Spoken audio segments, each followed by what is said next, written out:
आज संध्याकाळी मंचर शहराजवळ असलेल्या निकोटवाडी या ठिकाणी एक खळबळजनक घटना घडलेली आहे। या ठिकाणी जो डिंबे डावा कालवा आहे त्या कालव्यामध्ये एका तरुणाने कालव्याच्या पाण्यामध्ये ढकलून दिलेले आहे व ढकलून दिल्याच्या नंतर ही मुलगी वाहून गेली असल्याचे समजते। यानंतर हा जो आरोपी आहे या आरोपी देखील पाण्यामध्ये तो खाली त्याने उडी मारली कालव्यामध्ये आणि तो पोहत पोहत पुढे जात होता।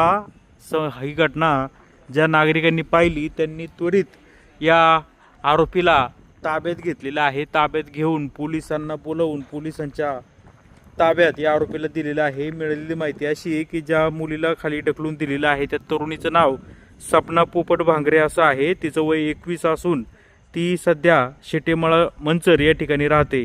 एका ऑफिसमध्ये ती रिसेप्शनिस्ट म्हणून काम करत असल्याची माहिती मिळत आहे।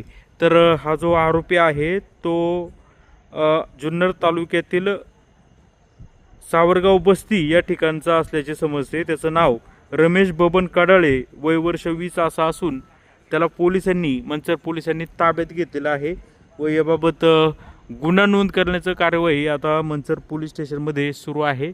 सदर मुलीचा तपास किंवा शोध अद्याप देखील लागलेला नाही। ती पाण्यामध्ये वाहून गेलेली आहे। तिला शोधण्याचे अथक प्रयत्न या ठिकाणी सुरू असल्याचं समजते। सदरचा जो आरोपी आहे त्याच्यामध्ये आणि या तरुणीमध्ये काहीतरी कारणावरून वाद झाल्यानंतर हा जो रमेश बबन कडाळे, वय वर्ष 20 आहे, याने थेट या तरुणीला कालव्यामध्ये ढकलून दिलं आणि त्यानंतर जमावाने हे पाहायला आरडाओरडा झाल्याच्या नंतर स्वतः देखील कालव्यामध्ये उडी मारली आणि पळून जात असताना लोकांनी याला ताब्यात घेतलेला आहे। हा जो आरोपी आहे तो दारूच्या नशेमध्ये असल्याची माहिती आपल्याला मिळते। पोलिसांना देखील तो उलटसुलट चुकीची माहिती देऊन दिशाभूल करण्याचा प्रयत्न करत असल्याचे देखील समजते। दरम्यान आता नक्की या दोघांमध्ये काय वाद झाला होता व दोघांचा संबंध काय ह्याची देखील आता चौकशी या ठिकाणी होणार आहे। त्या मुलीचं जे हे होतं बॅग होती त्या बॅगमध्ये या मुलीचं आयडेंटिटी कार्ड सापडलं। त्यानुसार या मुलीची ओळख पटलेली आहे। ही तरुणी मूळची अकोले तालुक्यातील वागदरी तालुका अकोले जिल्हा अहिल्यानगर येथे असल्याचे समजते व सध्या ते कुटुंबासह शेटेमाळा मंचर या ठिकाणी राहत आहेत।